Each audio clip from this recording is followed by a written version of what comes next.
पिछले 10 साल से जो है हमने देखा है इस मुल्क के प्राइम मिनिस्टर काफ़ी सारे जो अपने स्टेटमेंट्स दिया करते थे या फिर उनकी ही अल्फाज में क्यों ना कहें कि जुमला, तो इसमें कहीं भी इम्प्लीमेंटेशन एक भी नहीं हुआ।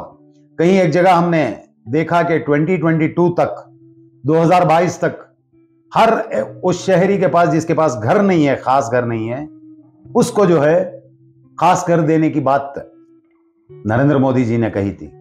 हर इंसान को कच्चे या पक्के घर जिनके नहीं हैं उनको घर देने वाली बात कही थी, वो नहीं हुआ।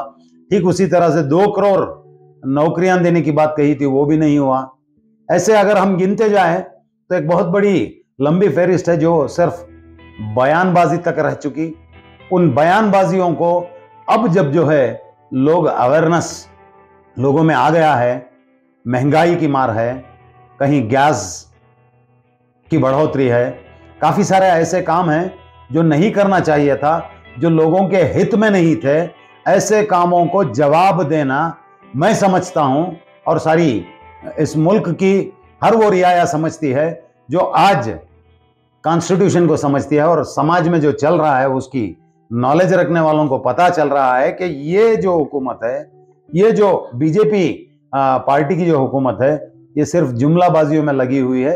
इंप्लीमेंटेशन, लोगों की भलाई का काम कुछ नहीं किया। अब इस आने वाले चुनाव में जब लोगों से ये वोट मांगेंगे तो इनके पास जवाब नहीं रहेगा। तो इसलिए यूनिफॉर्म सिविल कोड को सामने रखकर इस इलेक्शन में वोट मांगने की एक छोटी सी कोशिश चल रही है इनकी। वैसे तो मुल्क के चंद सो कॉल्ड इंटेलेक्चुअल्स जो हैं, उन लोगों का कहना है कि यूनिफॉर्म सिविल कोड को 2 तरीके से डिवाइड किया जा सकता है। एक जो है वो क्रिमिनल प्रोसीजर्स के ऊपर आती है, दूसरी जो है वो पर्सनल लॉस के ऊपर बात चलती है। जहां तक देखा जाए क्रिमिनल ऑफेंसेस को तमाम लोगों के लिए यूनिफॉर्म बनाया गया है, ऐसा उनका मानना है।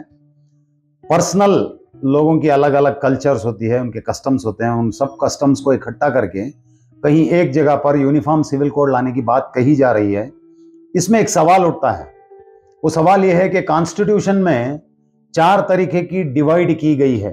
एक जो है SC ST के लोग, दूसरा जो है अदर बैकवर्ड क्लास के लोग, तीसरी जो कैटेगरी है वो रिलीजियस माइनॉरिटीज के लोग, और चौथी जो कैटेगरी है वो जनरल कैटेगरी है। जिस जनरल कैटेगरी में अपर कास्ट हिंदूज की बात आती है, तो इन 4 कैटेगरीज को जो डिवाइड तकसीम किया गया, उनकी इकोनॉमिकल, एजुकेशनल, सोशल कंडीशंस को देखते हुए उस वक्त में जो है कॉन्स्टिट्यूशन में यह प्राविधान दिया गया कि 4 तरीके से चार डिवाइड किया गया उन लोगों को। अब इस 4 कम्युनिटी को इकोनॉमिकली, सोशली और ठीक उसी तरह से एजुकेशनली फॉरवर्ड आने के लिए क्या करना है, उसको स्पेशल स्कीम्स गवर्नमेंट को बनानी चाहिए।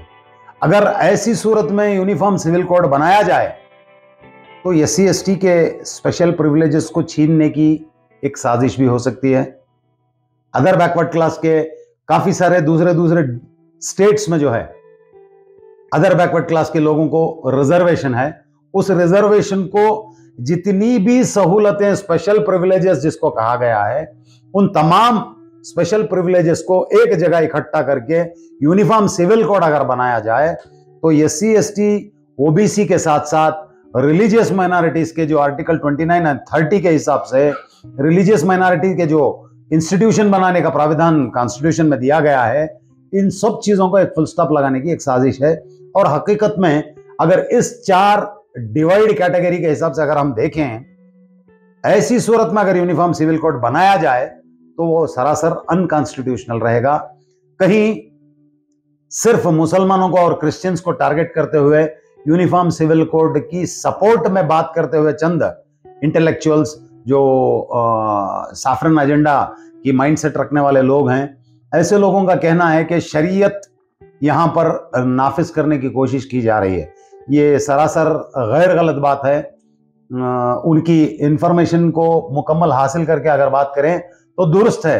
ये मिस इन्फॉर्मेशन समाज में फैलाने का जो काम किया जा रहा है कि मुसलमानों को अशरफ या फिर अजलफ में डिवाइड किया जाता है, उलमा जो है तमाम मुसलमानों को एक अपने दबदबे में रखना चाहते हैं, ऐसी ऐसी इनकी जो बातें हैं ये सरासर गलत हैं।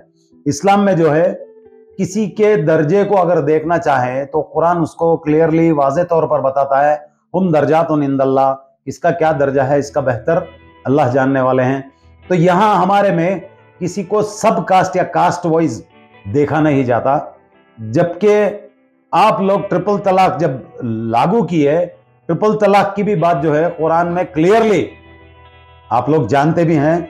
मैं समझता हूं काफी सारे मुसलमान इस बात को नहीं जानते थे कि एट ए टाइम 3 बार तलाक देना जो है कुरान में कहीं भी नहीं था।